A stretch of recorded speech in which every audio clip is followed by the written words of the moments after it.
വർഷങ്ങളായുള്ള എൻ്റെ അന്വേഷണങ്ങൾക്കിടയിൽ സന്തോഷം കൊണ്ട് മനസ്സ് നിറഞ്ഞു കരഞ്ഞ ഒരു ദിവസമുണ്ട്. 3 കാലങ്ങളെ അടയാളപ്പെടുത്തിയ ആ ദൃശ്യങ്ങൾ കാണുമ്പോഴെല്ലാം ഇപ്പോഴും കണ്ണു നിറഞ്ഞു പോകും.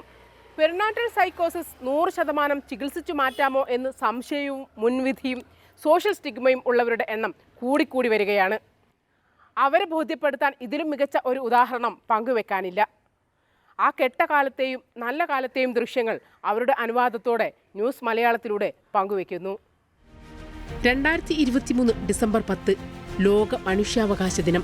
മംഗലാപുരം റെയിൽവേ സ്റ്റേഷനിലും പരിസരങ്ങളിലും 4 ദിവസത്തിലേറെയായി ഒരു സ്ത്രീ കുഞ്ഞിനെ താഴ്വെക്കാതെ പരക്കം പായുകയാണ്.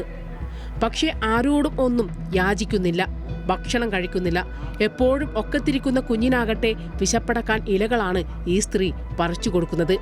ഇക്കാര്യങ്ങൾ ശ്രദ്ധയിൽപ്പെട്ട മംഗലാപുരം പോലീസ് കാസർഗോഡ് മഞ്ചേശ്വരത്തെ സ്നേഹാലയ സൈക്കോ റീഹാബിലിറ്റേഷൻ സെന്റർ സ്ഥാപകനായ ബ്രദർ ജോസഫിനെ അറിയിച്ചു. അദ്ദേഹവും ടീമും എത്തി ഏറെ നേരത്തെ ഓട്ടത്തിനൊടുവിലാണ് ഇവരെ മെരുക്കിയെടുത്തത്.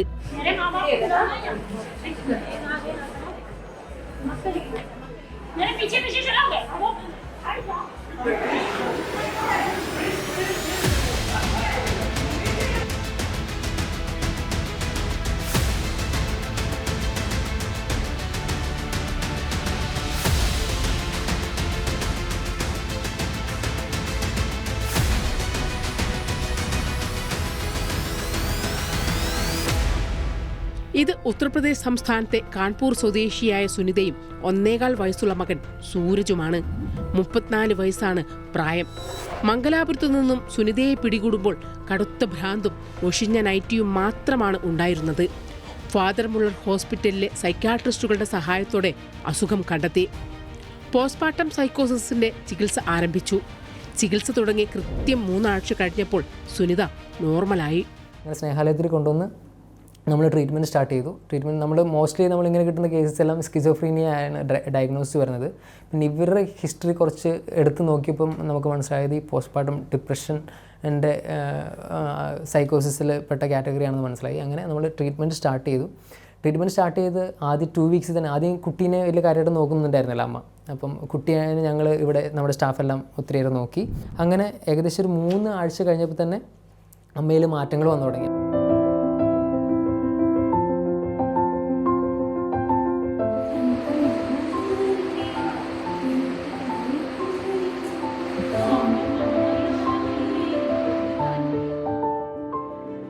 ബംഗളൂരു നിംഹാൻസ് മാതൃകയിൽ മുഴുവൻ സമയ മേൽത്തോട്ടത്തിലൂടെ പതിയെ സുനിത കുഞ്ഞിന് തീറ്റ കൊടുക്കാനും കളിപ്പിക്കാനും തുടങ്ങി. സുനിത പറഞ്ഞ മേൽവിലാസത്തിൽ ഉത്തർപ്രദേശിലെ വീടും ഭർത്താവ് റിങ്കുവിനെയും സ്നേഹാലയ സന്നദ്ധ പ്രവർത്തകർ അന്വേഷിച്ചു കണ്ടെത്തി. അവിടെ ചെന്നപ്പോഴാണ് ഞെട്ടിക്കുന്ന മറ്റൊരു വസ്തുത കൂടി ഭർത്താവ് പറഞ്ഞത്. സുനിത സൂരജിന്റെ മൂത്ത 2 കുട്ടികളെ തീവണ്ടിക്കടിയിലേക്ക് വലിച്ചെറിഞ്ഞിട്ടാണത്രേ നാടുവിട്ടത്.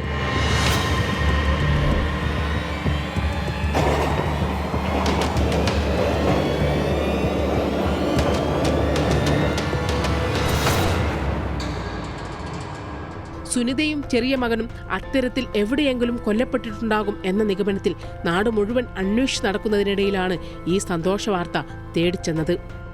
അങ്ങനെ ഈ അമ്മ ഈ കുട്ടീനെ കൊണ്ട് അവിടുന്ന് ഒരു ട്രെയിൻ കണ്ടു. അവിടെ ഏറ്റവും നിയർലി റെയിൽവേ സ്റ്റേഷനാണ്. അങ്ങനെ ഒരു ട്രെയിനിൽ കയറി ആ ട്രെയിൻ എൻഡ് ചെയ്തത് മംഗലാപുരം സ്റ്റേഷനിലാണ്. അപ്പോൾ അവിടെ ഇറങ്ങി അങ്ങനെ അവിടുന്ന് വാണ്ടറിങ് ആയിപ്പോയി. പിന്നെ അവിടെ പരിചയമില്ലാത്ത ആൾക്കാർ, ഭാഷ, പിന്നെ ഭക്ഷണം മേടിക്കാൻ പൈസയില്ല, ഭക്ഷണം മേടിക്കണമെന്ന് പോലും ഇല്ല, കഴിക്കണമെന്നില്ല. ആ ഒരു അവസ്ഥയിലായിരുന്നു അമ്മ ഉണ്ടായിരുന്നത്. 3ാമത്തെ പ്രസവം കഴിഞ്ഞപ്പോൾ മുതൽ സുനിതയ്ക്ക് മാനസിക പ്രശ്നങ്ങൾ ഉണ്ടായിരുന്നുവത്രേ. പക്ഷേ അതിങ്ങനെ ഇത്തരമൊരു ദുരന്തത്തിൽ കലാശിക്കുമെന്ന് കണക്കുകൂട്ടാൻ കഴിയാതെ പോയതിൽ വലിയ ഖേദം ഭർത്താവ് പങ്കുവച്ചു. ഒരു സാധാരണ ഓട്ടോ ഡ്രൈവറാണ് ഹസ്ബൻഡ്.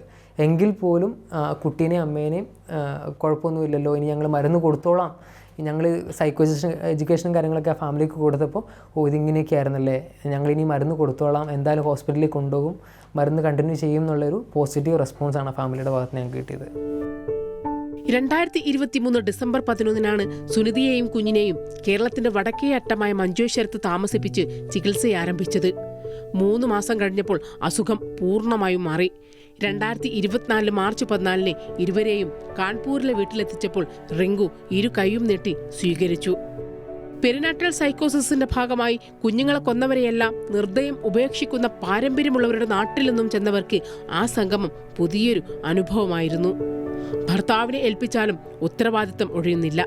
മരുന്ന് കുടിക്കുന്നതിലുൾപ്പെടെ സ്നേഹാലയ ചാരിറ്റബിൾ ട്രസ്റ്റ് അവരുടെ അന്തേവാസികളോടുള്ള കടപ്പാടും സ്നേഹാന്വേഷണവും ഇപ്പോഴും തുടർന്നു പോരുന്നു. പ്രിയപ്പെട്ട സുനിത, നിങ്ങൾക്ക് ഭാഗ്യമുണ്ടായിരുന്നു. അർഹതപ്പെട്ട ആരോഗ്യം കാക്കും കരങ്ങളിൽ തന്നെ വന്നണയാൻ. ബ്രദർ ജോസഫ്, നിങ്ങൾ എന്തൊരു നല്ല മനുഷ്യനാണ്. നിങ്ങളില്ലായിരുന്നുവെങ്കിൽ ഒരുപക്ഷെ സുനിതയും സൂരജും ഏതെങ്കിലും റെയിൽവേ ട്രാക്കിൽ പേരറിയാ ശവങ്ങളായി മണ്ണടിയുമായിരുന്നു. അല്ലെങ്കിൽ നഗരം തോറും നടന്നലഞ്ഞു തീരുമായിരുന്നു.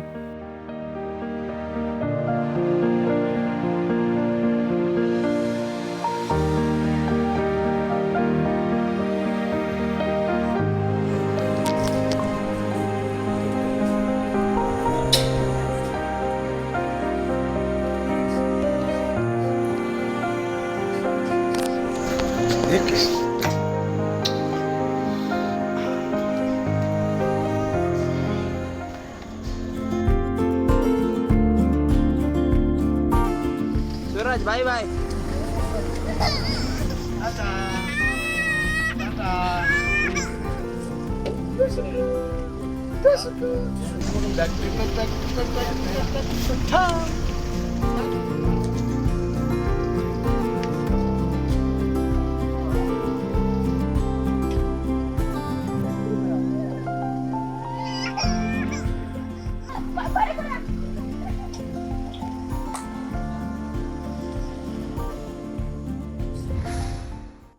പെരിനാറ്റൽ ഡിപ്രഷനും സൈക്കോസിസിനും മുമ്പിൽ ഇനിയും പകച്ചു നിൽക്കുന്ന സ്ത്രീകളോടാണ്. ബ്രിട്ടൻ 100 വർഷം മുമ്പ് നടപ്പിലാക്കിയ ഒരു നിയമം സ്വാതന്ത്ര്യം ലഭിച്ച് 77 വർഷമായിട്ടും നമ്മുടെ കേന്ദ്ര സംസ്ഥാന സർക്കാരുകളൊന്നും തന്നെ അറിഞ്ഞിട്ടില്ല, ചിന്തിച്ചിട്ടില്ല. അസുഖം തുടക്കത്തിലെ കണ്ടെത്തി ചികിത്സിക്കുന്നതിന് പകരം ഇതൊരു ഭ്രാന്തായി ചിത്രീകരിച്ച് എഴുതി ജയിലിലടക്കുന്നവരെ എല്ലാം തിരുത്താൻ ധൈര്യമായി മുന്നോട്ട് വരണം. കാരണം നമ്മുടെ വ്യവസ്ഥിതിയിൽ കരയുന്ന കുഞ്ഞിനെ പാലുള്ളൂ എന്നതാണ് സ്ഥിതി. കാൺപൂർ, കർണാടക, കാസർഗോഡ് എന്നിവിടങ്ങളിൽ നിന്നും ദൃശ്യങ്ങൾ പകർത്തിയ ക്യാമറാമാൻമാരായ അനുപം ഫെർണാണ്ടസിനും ഷാഫിക്കുമൊപ്പം ഫൗസിയ മുസ്തഫ, ന്യൂസ് മലയാളം. ന്യൂസ് മലയാളത്തിൻ്റെ മനസ്സ് തകർന്നവർ, മക്കളെ കൊന്നവർ എന്ന പരമ്പര ഇവിടെ സമാപിക്കുന്നു. മറ്റൊരു വിഷയവുമായി വീണ്ടും കാണാം. നന്ദി, നമസ്കാരം.